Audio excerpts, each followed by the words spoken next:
give you guys a break in the beginning there. You were allowed to sit until the hymn of the day.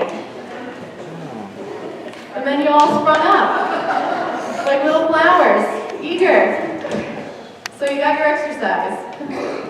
Well, the blood is hopefully pumping. So we're going to talk a little bit about wilderness today.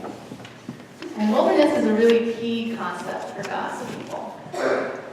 So I want us first to just kind of generally think about the word. What comes to mind when you think of the word wilderness? Animals. Animals live in the wilderness. Forest. Forest is outside. That can be very wild, yes? Barren and bare. Barren and bare. Not a whole lot going on. Rocks, trees, no roller coasters. What did you say, Paul? Lonely. Yeah, sometimes when you're in the wilderness, there's not a lot of other people around. That's peaceful. Peaceful. Interesting, Julie. For some of us, when there's not a lot of people around, that could be peaceful. That's going to be key later on. Good thoughts, Julie. What else do you think of when you think of the wilderness? Desert. What's it like in the desert, Rosie? Dry. Hot. What's it get at night, though? How's it at night in the desert? Very cold. It's kind of a weird thing about deserts. There's critters. Are they all nice critters? Snow White critters? No, they're not all nice Snow White critters. There's scorpions, that kind of thing. Everybody know what scorpions are? Yes. Yes, nasty little things. They Tasty. hurt. So the wilderness is kind of this barren place with not a lot of resources. Would you want to live in the wilderness? No, not really. You wouldn't be able to get far. There's not enough to eat. There's not enough to drink. There's really not a whole lot of shelter going on. It's really not a very hospitable place, the wilderness. And yet in the scriptures, throughout the Bible, Old and New Testament, the wilderness has a really key role to play for God's people. Can you think of some stories from the Bible where the wilderness plays a part? What did you say, Adam and Eve? Adam and Eve? Where does the wilderness play a part for Adam and Eve? They were first, the wilderness was there to begin with, and then they were brought in. They were in the garden, right? Which is wild. Yeah, I got you. Wilderness. Where else does wilderness play a part? John the Baptist. There you go. 40 minutes? 40 minutes. 40 years. 40 minutes would have been nice. 40 years in the wilderness. And who? Yeah, right? That's the, what's the word? The Facebook time in the wilderness. 40 minutes. And who was in the wilderness for 40 years? God's people, right? Yeah, the Israelites were in the wilderness for 40 years. How did they go to the wilderness? Do you remember? What kind of prompted their exit into the wilderness? The Exodus, right? Who was behind them? The Pharaoh. And he wasn't coming for a party. He was coming to kill them all, right? So the wilderness was an escape for God's people. And then what else happened in the wilderness with God's people? God gave them a certain thing. Manna.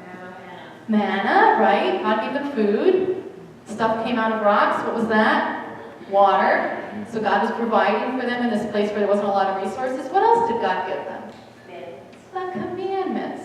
And what were the commandments supposed to help God's people do? Live their lives according to God. Figure out how to live godly lives. So the wilderness is not just a place of escape, but it's also a place of formation and of learning. So the wilderness doesn't just have a role for God's people, the Israelites, in this really important key story in the Old Testament. It has the role for a bunch of different characters. How about our character today? Who's that? Ambrose, he's the saint. But who was in the Bible? John the Baptist. John, yes. I'm giving you an easy one here. John the Baptist, he was in the wilderness. And what you might not catch in our reading is that John was in the wilderness pretty much from his birth. So again, there's this idea that John kind of was formed and discovered his calling in the wilderness. And John is this voice in the wilderness calling out. Who else goes in the wilderness in the New Testament? Jesus, our main man. What is it? What happens to him in the wilderness? He's tempted. He's tempted by who? Satan. Satan, not Karen, but Satan. Karen could have tempted him with some baked goods, I'm pretty sure. But Satan tempted him in 3 different ways. And these temptations were really key in forming Jesus' own calling as God's Son, what he was going to do as God's Son on earth, and how he was going to do it. And there's another really interesting thing. Jesus spends time in the wilderness also during his ministry, when it kind of gets to be overwhelming. There's tons of people who want to be healed or hear his word. He goes into the wilderness to pray. So the wilderness is also like a kind of retreat, a place of rest and relaxation. So the wilderness has all these different facets in the Bible. It's a place of escape or refuge, safety for God's people. It's a place of formation and learning and discerning one's call, how to live a godly life. And it's a place of rest, of relaxation even, of finding peace. So if the wilderness is a place of growing closer to God in these different ways, the voice in the wilderness helps us to prepare for God's presence. So what does John's voice, what does he call God's people to do to prepare for God's presence? He's John the Baptist, right? That's it. So he's calling people to be baptized. And it's key to know, it's a certain kind of baptism. What kind of baptism? With water. Mm-hmm. Donkey. Of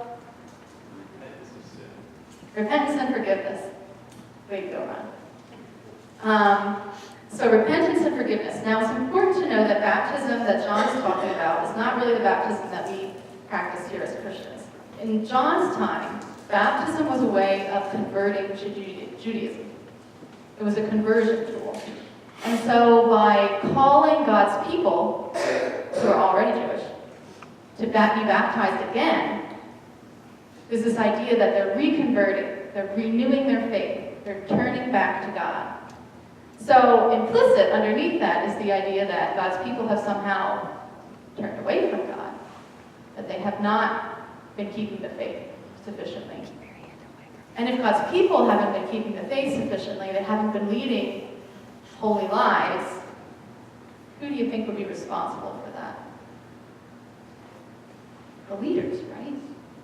They're responsible for shepherding God's people. So in the very beginning of this reading, we hear this long list of names. Who are those people? Pharisees. Close? Or some of them Pharisees. No, not more Pharisees. They were all politicians. Yeah. The emperor, the governor, the ruler, right? All these different local rulers. And at the very end of the list, similar to politicians in an interesting way, were the priests, the religious leaders, right? And where does John fall in this list? The emperor, the governor, the rulers, the priests. John, right? He's at the bottom. And here he is critiquing all those people who are more powerful than he is. Kind of dangerous, right? And what happens to John in the end? Does anybody know? Very poetic gesture, Terry. Yeah, he loses his head. He doesn't make it very far. Why do you think that is? He was stirring up trouble. He was stirring up trouble. He was critiquing people in power. Absolutely. So, John is this kind of troublemaker. And in the wilderness, there's space for him to say what he needs to say. God makes space in the wilderness. For kind of these, what's the word? Rule-breaking lessons or words. He's calling out to God's people to renew, and he's critiquing those who are in power. He's a rebel. It's a good word. So another rebel could show us Ambrose of Milan. He's our saint today. This is a picture of tile work. Oh, very briefly saw him there. He came and he went. Ambrose, this picture that you just saw, there it is, was made close to the time when he was alive. There's lots of pictures of Ambrose depicted in art, but a lot of them depict him as kind of this old man with big beard, you know, sort of like God is often depicted. But this is from close to when he was living, so it's likely that might be more like what he actually looked like. So Ambrose lived in the 400s, so not too many years after Jesus was alive, a couple hundred years. And Ambrose lived in a time like John, under empire, where there was a lot more people who were more powerful than he was. And he also lived in a time when there was a lot of conflict in the church among Christians. And some of this conflict, a part of this conflict was about who Jesus was. So some Christians at this time period were called Arians, and they believed that Jesus was not equal with God the Father, that Jesus was kind of like a step down. And then there was another group of Christians called the Nicene Christians, that word might sound familiar, and they believed that Jesus and God the Father were equal, they were both God. And Ambrose belonged to this second camp, the Nicene Christians. And that's where we get our Nicene Creed from, that we sometimes confess as our confession of faith. We'll use that on Christmas Eve. And so there was a lot of conflict in the church, and this topic, which might sound kind of academic and abstract to us, was actually life and death at that time period. Violence erupted between different people over this subject. So during Ambrose's lifetime, initially he worked for the government. He was a civil servant, and the bishop of his city died, which meant there needed to be a new bishop. And the election was going to take place, and Ambrose was afraid there was going to be violence between the two different camps over who was going to get to be the next bishop, whether it was going to be somebody who was from the Nicene camp or the Arian camp. And so he showed up at the election to try and keep peace, and when he walked in the door, they started calling for him to be bishop. And then he left. Because like so many good Christians, he wasn't so eager to be a leader. And he had some good reasons too, because he felt he wasn't prepared to be a bishop. He hadn't been baptized, which wasn't too atypical at that time period. People often got baptized later in life. And he also hadn't been theologically trained, so he didn't have a lot of schooling. And yet the people really felt that he would be a good leader. And it ended up being that he was a good leader. He stepped into the role, and he became known for not only his good leadership of his congregation and his city and the church, but for speaking out against injustices when the rulers did things that were not just. And another big contribution, so in addition to his kind of speaking to justice on the political scale, is he contributed towards worship, and specifically was known for his music. He advocated for a certain kind of chant, Gregorian chant, you may have heard of that, where there's call and response, and he also wrote some hymns himself. So we're going to listen to one of Ambrose's hymns, and we're going to listen to it initially in the original Latin, and then we're going to sing it from our own hymnal, and it'll be in English. So you have a choice now. Would you like to just listen to the hymn in Latin, kind of meditatively, because it's chanted? Or would you like me to read over top of it the English so you can hear what's going on? So do you want kind of like a meditative, you're not going to understand what he's saying, but you're just sort of absorbing it musically? Or do you want me to read along as he's chanting the words? Listen.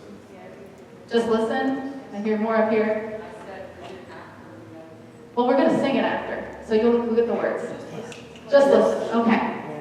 So this song is about, I'm just going to give you like a general synopsis and then we'll listen. This song is about the nature of Jesus' birth and how it's this amazing thing that God sends his son, who's fully divine, fully God, and fully human, born of this human woman, to be our leader and to give us the gift of new life.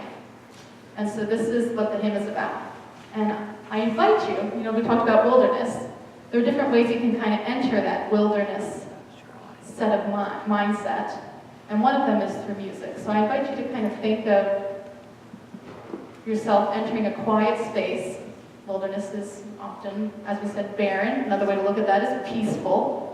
To enter this kind of peaceful, quiet space and listen to what God might be saying to you as you listen to this music.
So now we'll lift our own voices in joining in the hymn of the day and read the text